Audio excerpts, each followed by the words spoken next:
Bonjour à tous et à toutes. Alors aujourd'hui, je vais aborder un sujet qui est un petit peu particulier, qui est celle du contrat d'incarnation. C'est-à-dire que avant d'être conçu dans la matière, votre âme prend des engagements vis-à-vis des guides, de la source, de Dieu, appelez ça comme vous voulez. Mais bref, vous descendez pas sur Terre pour vous balader, faire un petit tour et faire coucou aux copains. C'est pas ça du tout. Vous venez pour apprendre des choses précises. Le contrat d'incarnation, c'est voilà quelles sont les choses précises que je veux apprendre. Donc c'est un contrat que vous validez avec les guides qui sont là pour vous aider à faire les choix les plus judicieux, parce que eux sont plus évolués que vous. Enfin, que la partie de vous-même qui est là, qui est présente à ce moment-là. Alors ça peut être extrêmement divers. Hein. Ça peut être, bah ouais, moi je veux tester la jalousie, ou la compassion, ou la pauvreté. Ça peut être des tas de paramètres.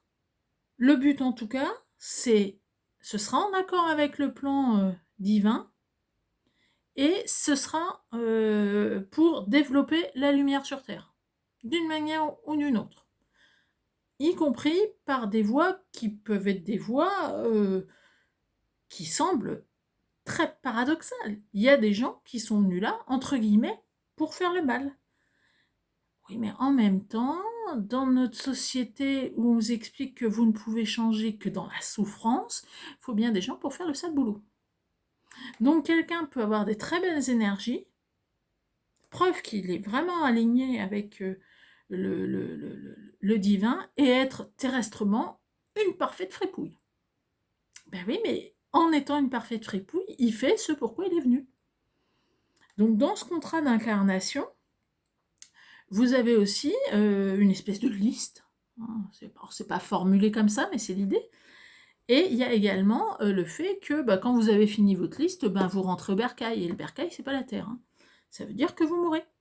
C'est pas plus inquiétant que ça. Hein. C'est normal.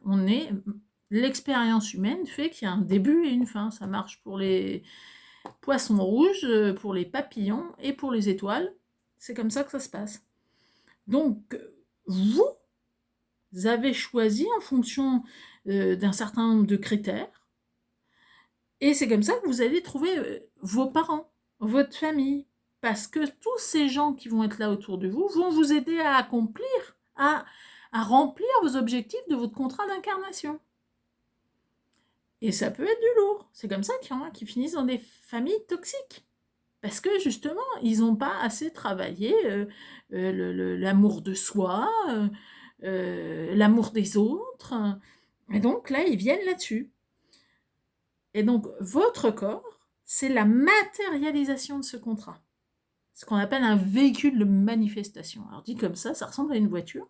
Mais au même titre que vous n'êtes pas votre corps, même si votre corps fait partie de vous, c'est vraiment le miracle. En fait, c'est pas qui est de l'invisible. Le miracle, c'est qui est de la matière. La matière, c'est de l'énergie condensée. Hein. Donc c'est ça qui est miraculeux.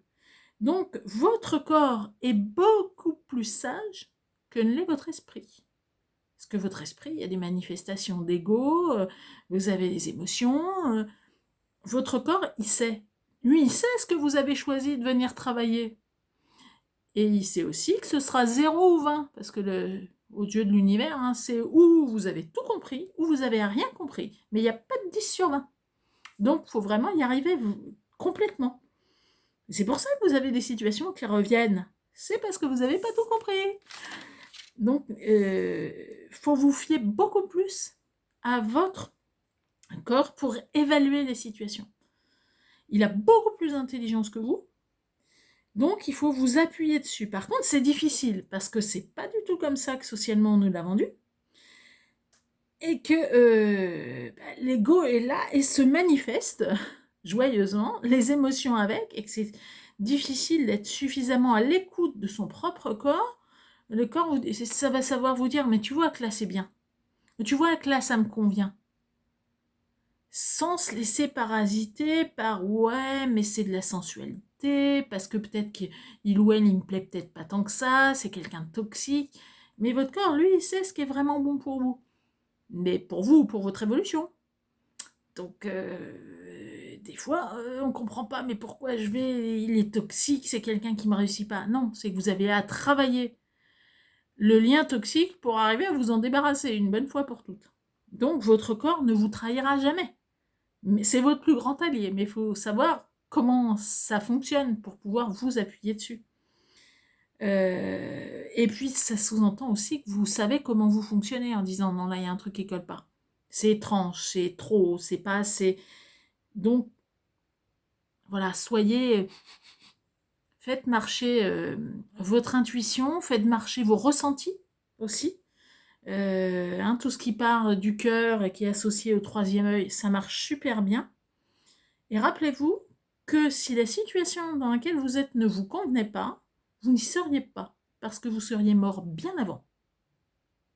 Ce qui vous arrive sur Terre, c'est que vous étiez pleinement OK pour vivre ça avant d'y venir sur Terre. C'est pas la vie est pourrie, c'est non, vous avez choisi. Même si vous, en tant qu'incarnation, vous ne vous en rappelez pas. C'est difficile d'assumer un contrat dont vous n'avez pas connaissance, vous ne savez pas ce qu'il y a dedans, mais qu'il faut quand même remplir. Eh bien, c'est ça l'expérience humaine. Donc, racontez-moi vos histoires de contrats d'incarnation. À bientôt.